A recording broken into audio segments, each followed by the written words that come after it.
নমস্কার বন্ধুরা, আজকে টমেটো নিয়েছি। তো এই টমেটো দিয়ে আর সাথে রুই মাছ রয়েছে, দেখুন খুব সুন্দর একটা রান্না করতে চলেছি। আর আজকে রুই মাছের পিসগুলো দেখুন বন্ধুরা, মাছটা খুব পাকলে ছিল, পিসগুলো দেখেই বুঝতে পেরেছেন। এই যে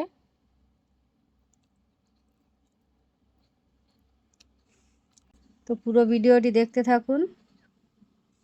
প্রথমে টমেটোগুলো কেটে নেব, তারপর মাছ ভেজে নেব। তো দেখুন মাছের মধ্যে খুব ভালো করে নুন হলুদ মাখিয়ে নিয়েছি। আর টমেটো কেটে নিয়েছি কুচি কুচি করে, তবে আমি 3টে টমেটো কেটে নিয়েছি। আর এখানে দেখুন 3টে রেখে দিয়েছি। খুব বেশি দিলে আবার একটু টক হয়ে যাবে, ভালো লাগবে না। হালকা হালকা টক হবে, ওটাই ভালো লাগবে। আর এদিকে দেখুন বন্ধুরা, মাছ ভাজার জন্য কড়াইয়ের মধ্যে তেল গরম করে নিয়েছি। এবার আমি একে একে মাছগুলো ভেজে নেব।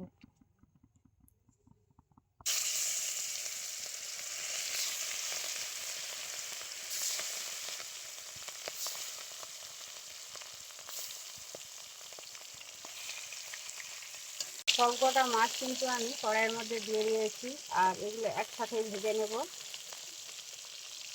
তো ধরেও গেছে দেখুন, এগুলো মাছগুলো ভেজে আমি তারপরে আবার রান্নার দিকে আসছি। তো বন্ধুরা দেখুন, এপিট ওপিট করে মাছগুলো আমি ভেজে নিয়েছি। আর একটাও পিস কিন্তু আমার ভাঙেনি, গোটা গোটায় রয়েছে দেখুন। এগুলোকে আমি তুলে নেব।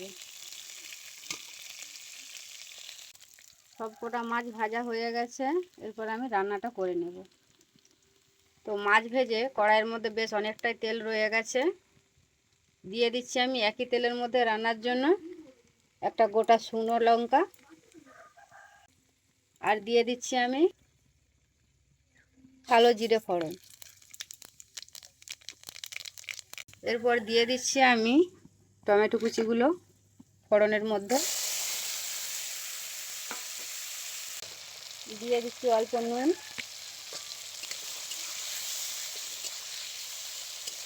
বন্ধুরা আজকে কিন্তু কড়াইটা আমার খুব পুড়ে গেছে, দেখতেই পাচ্ছেন। মাছ ভাজার জন্য তেলটা অনেকটাই গরম হয়ে গেছিলো প্রথমে, তার কারণে কড়াইটা আমার পুড়ে গেছে। তো বন্ধুরা দেখুন, এদিকে আমার টমেটো খুব ভালো করে গলে গেছে। তো দেখুন লঙ্কা আর সরষে বাটা দিয়ে দিয়েছি। এরপর দিয়ে দিচ্ছি আমি পরিমাণ মতো হলুদ গুঁড়ো, আর কিছুই দেবো না। এই যে এটাকে খুব ভালো করে বেশ কিছুক্ষণ কষিয়ে নিতে হবে, মশলার মধ্যে কোনো কাঁচা গ্যাস না থাকে। বেশ কিছুক্ষণ টমেটোটা আমি মশলার মধ্যে কষিয়ে নিয়েছি। এরপর আমি দিয়ে দিচ্ছি এই যে মশলা বাটা জল। মশলা যখন বাটি আমি একটা বড় জায়গাতে জল রেখেছিলাম।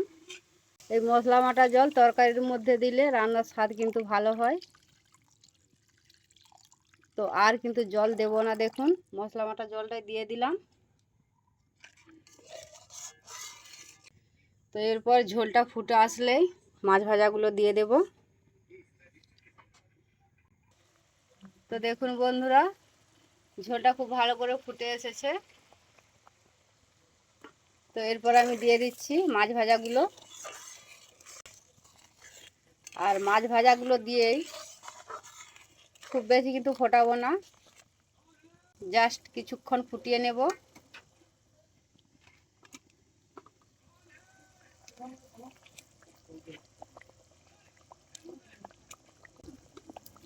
বন্ধুরা এই যে টমেটো দিয়ে রুই মাছটা রান্না করেছি, এরকমভাবে আপনারা রান্না করে খাবেন। সত্যি বলছি, এই রান্নাটা দিয়েই খাওয়া হয়ে যাবে সম্পূর্ণ, আর কিছুই লাগবে না। আর বাটা মশলা রান্না আমি তো আগেই বলেছি, রান্নার স্বাদটাই আলাদা। খুব সাধারণ একটা রান্না, কিন্তু সাধারণ হলেও মাঝে মাঝে মাছকে এরকম টমেটো দিয়ে রান্না করে খাবেন। সত্যি বলছি ভীষণ ভীষণ সুন্দর হয় খেতে। তো একটু নুন লাগবে, আমি নুন দিয়ে দিচ্ছি অল্প। ঝোলে তো একটু নুন দেওয়া হয়নি, এই যে দিয়ে দিচ্ছি। খুব বেশি কিন্তু লাগবে না, যেহেতু মাছের মধ্যে নুন ছিল। আর ফোটাবো না, এবারে নামিয়ে নেব। তো বন্ধুরা, হয়ে এসছে রান্নাটি। আমি নামিয়ে দেখাচ্ছি কেমন হয়েছে। বন্ধুরা, এরকম রুই মাছ দিয়ে কিংবা যে কোনো মাছ দিয়ে টমেটো দিয়ে রান্না করে কেটে খেয়েছেন, অবশ্যই জানাবেন। আর এই রান্নাটা কেমন লাগে খেতে সেটাও জানিয়ে যাবেন। তো এই যে নামিয়ে নেব, হয়ে এসছে।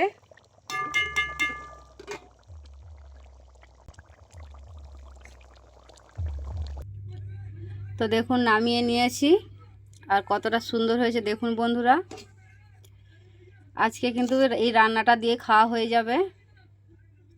এই যে আমি দেখাচ্ছি এক পিস মাছ, এই যে দেখুন। আজকে আমাদের বাড়িতে কাঁচা লঙ্কা ছিল না, কাঁচা লঙ্কা দিলে আরও কিন্তু স্বাদ হতো। তো শুকনো লঙ্কা দিয়ে রান্নাটা পুরো করে নিলাম। কেমন হয়েছে অবশ্যই জানিয়ে যাবেন।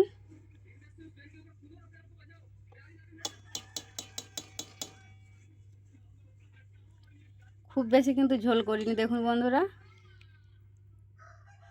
এই যে গায়ে গায়ে রয়েছে। তো ভালো লাগলে অবশ্যই লাইক কমেন্ট করবেন। আপনারা ভালো থাকবেন, সুস্থ থাকবেন।